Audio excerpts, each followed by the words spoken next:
पांडवों को पग पग पर भगवान कृष्ण की मदद मिली थी। एक बार दुर्योधन ने 4 महीनों तक दुर्वासा ऋषि की सेवा की, जिससे प्रसन्न होकर उन्होंने उनसे वरदान मांगने के लिए कहा। तब दुर्योधन ने इसे पांडवों के नाश का उचित अवसर समझा। वो जानता था कि अगर पांडव दुर्वासा ऋषि और उनके शिष्यों को तृप्त नहीं कर पाए तो वे क्रोधित होकर उन्हें श्राप दे देंगे और इस तरह उनका अंत हो जाएगा। और इसी मंशा के साथ दुर्योधन ने उनसे कहा कि आप मेरे बड़े भाई युधिष्ठिर का आतिथ्य स्वीकार करिए और वहां जाइए। उसने कहा, पर जाइएगा तभी जब द्रौपदी भोजन कर चुकी होंगी।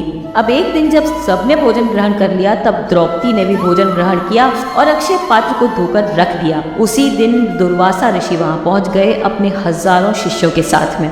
देखते ही देखते कृष्ण वहां आ गए। बोले, बड़ी भूख लगी है कृष्णा, कुछ खाने दो। द्रौपदी बोली, यही तो समस्या है प्रभु, कुछ खाने को है नहीं, अक्षय पात्र धोकर रख दिया है। तब कृष्ण ने कहा, कुछ तो होगा ही, जाकर देखिए। अब वो गई और पात्र को देखा तो उसमें वाकई में अन्न का एक दाना था। अचंभित हो गई, क्योंकि उन्होंने तो बड़े अच्छे से पात्र धोकर रखा था। जो भी हो, भगवान कृष्ण को दिया और उन्होंने ग्रहण करा। यहाँ जैसे ही भगवान कृष्ण ने अन्न का दाना खाया, वहाँ दुर्वासा ऋषि और उनके सभी शिष्यों का पेट अपने आप भर गया। और इस तरह दुर्वासा ऋषि उल्टा प्रसन्न हो गए और उनसे वरदान मांगने कहा। तब भीम ने कहा कि दुर्योधन ने आपको जिस मंशा के साथ यहाँ भेजा था, उसके साथ वही करिए। और उन्होंने कह दिया, तथास्तु। इस तरह भगवान कृष्ण ने कहाँ कहाँ बचाया है पांडवों को। तो कहिए, जय श्री कृष्ण और राधे राधे।